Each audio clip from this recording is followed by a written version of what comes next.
Were you incompetent or were you fraudulent? I didn't knowingly commit fraud. I don't think I committed fraud.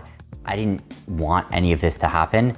I was certainly not nearly as competent as I thought I was. You're certain that once the dust has settled and once all the investigations have happened, that you won't be arrested for fraud? I don't think I will be. I don't think I tried to do anything wrong. I obviously did the wrong things. Like, you don't get where we got if the right things happened. And as CEO, I had a responsibility to make sure the right things happened, and they didn't. But that was not what I was intending. 자신은 사기 행각을 벌인 일이 없고 단지 CEO로서 FTX가 잘못된 책임만 있을 뿐이라는 샘 뱅크만 프리드. 일명 루나 사태의 도건의 인터뷰와 굉장히 비슷한 느낌인데요. 큰 사태들을 겪으면서 어느 정도의 규제의 필요성이 대두되는 것 같습니다. 오늘은 최근 BBC가 진행한 샘 뱅크만 프리드의 인터뷰뿐 아니라 트위터 파일, 그리고 리플의 섹트와의 합의 소문까지 현재 시황 전달드리도록 하겠습니다. 그럼 본격적으로 영상 시작하기 전 여러분, 앞으로 많은 소식 전할 테니 좋아요, 구독으로 세계 디지털 자산과 경제에 대한 이야기, 크립토 누나와 함께 하세요. 우선 영상 시작에서 보여드렸던 최근 BCC 인터뷰에서 샘 뱅크만 프리드는 자신은 사기 행각을 벌이지 않았다는 것을 강조함과 동시에 피해자들을 보상하기 위해 비즈니스를 시작하고 싶다고 말했습니다. 그럼 해당 영상 간단하게 보시겠습니다. You've done a lot of damage to people's lives. People have lost money that they're probably not going to get back. But a lot of people have also lost faith in the crypto industry, in the crypto world. Do you think you might have killed crypto? I hope not. I don't think so. I think it's more resilient than that. And I think if I killed crypto, then that means crypto wasn't what we all thought it was, because it's meant to be resilient. Do you think you'll ever be able to run a business again in cryptocurrency? I don't know. And I think if I were to be, involved in one, I would want to have a really high standard of transparency. I think at the very least I have a duty to FTX's users to do right by them as best as I can. You mean somehow make money and pay them back? I would give anything to be able to do that. I'm going to try if I can. So you want to get this clear and you want to start at some sort of new venture that you can make lots of money to pay back FTX customers?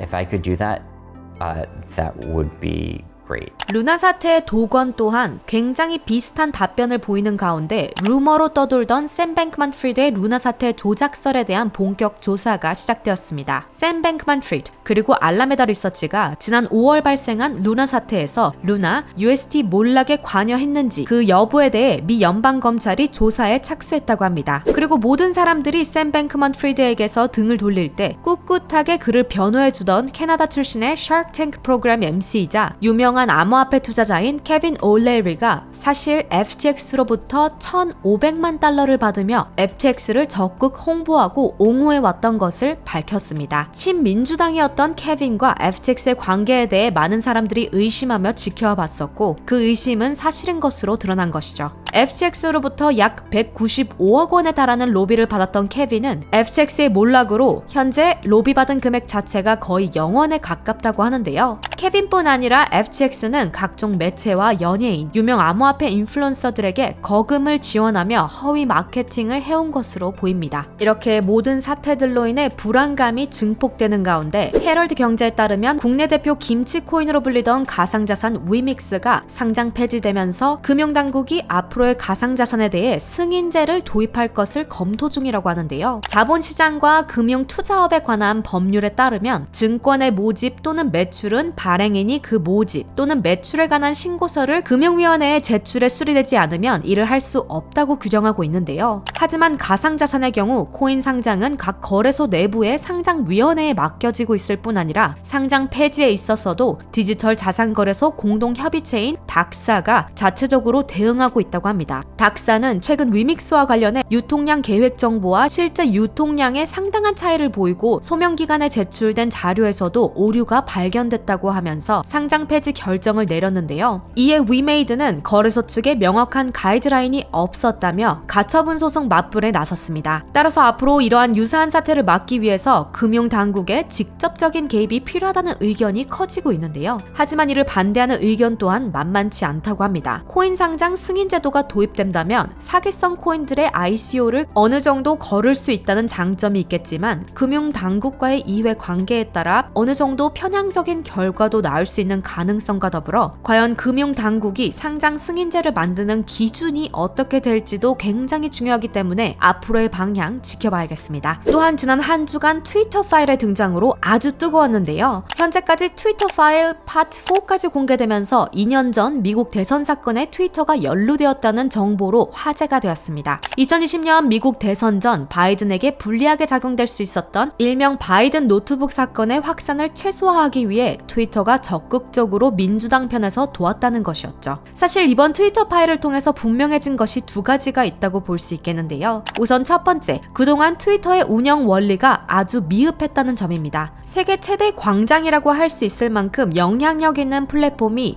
리더 혹은 직원들의 정치적 성향에 따라 편향된 액션을 취해왔다는 것이 사실상 아주 실망스럽다고 할 수도 있겠는데요. 일부 직원들의 언급에 따르면 민주당뿐 아니라 공화당의 요구 조건들도 많았다고는 하지만 앞으로 더욱더 영향력 있는 플랫폼들의 컨텐츠 관리에 대한 기준이 필요할 것으로 보입니다. 두 번째로는 일부 소셜 플랫폼의 파급력과 영향력이 우리가 생각하는 것보다 훨씬 더 크다는 것인데요. 실제로 트위터로 세계 많은 주요 인사들이 자신의 의견을 어필하기도 하고 한편으로는 가짜뉴스 등으로 정치적, 사회적 갈등을 겪고 있기도 하죠. 그만큼 일부 플랫폼들의 영향력이 언론사나 포털 못지않게 아주 크다는 것을 시사하고 있습니다. 머스크가 계속해서 외치고 있는 표현의 자유와 거짓 정보 및 스팸 악성봇 걸러내기는 앞으로 모든 소셜미디어의 과제일 것으로도 보입니다. 마지막으로 컬다노 에이다 창시자 찰스 호스킨슨이 최근 12월 15일에 리플과 SEC의 합의가 있을 것이라는 루머가 있다고 언급했는데요. 호스킨슨의 영상 잠깐 보시겠습니다. 호스킨슨이 말한 것과 같이 어느 루머에 따르면 리플과 SEC의 최종 재판이 12월 15일에 결론이 날 것으로 보인다고 했는데요. 그 결과로 암호화폐 분야에 파멸적인 영향을 미칠 수 있다고 경고했습니다. 호스킨슨은 사건의 결과와 상관없이 디파이 공간은 정부가 아니라 국민의 손에 달려있다고 말하기도 했는데요. 하지만 폭스 비즈니스 암호화폐 담당 기자 일리노어 테렛에 따르면 사실이 아니라고 하는데요. 거기에 리플 담당 변호사 존 디튼 또한 테렛의 말에 더 신빙성이 있을 것이라 코멘트하기도 했습니다. 게다가 호스킨스는 이전에도 리플에 대한 오해 소지가 있는 발언으로 리플 커뮤니티의 질타를 받기도 했기 때문에 대부분의 사람들이 호스킨슨이 말한 루머에 무게를 두지 않는 것으로 보입니다. 하지만 그 루머에 따라 12월 15일 리플과 SEC가 최종 합의에 도달하지 않더라도 12월 15일 새벽 미국 연준의 금리 결정 이후 세계 각국의 금리가 결정될 예정인데요. 많은 금융업계 전문가들이 2023년에 엄청난 경기 침체를 예상하고 있기 때문에 12월 15일 연준의 발표 아주 중요하겠습니다. 그럼 여기까지 최근 소식들 전해드리면서 관련해 여러분들의 의견 자유롭게 코멘트로 공유해주시면 감사하겠습니다. 그리고 곧 다음 영상으로 만나 뵙겠습니다. 모두들 다시 만날 때까지 아디오스!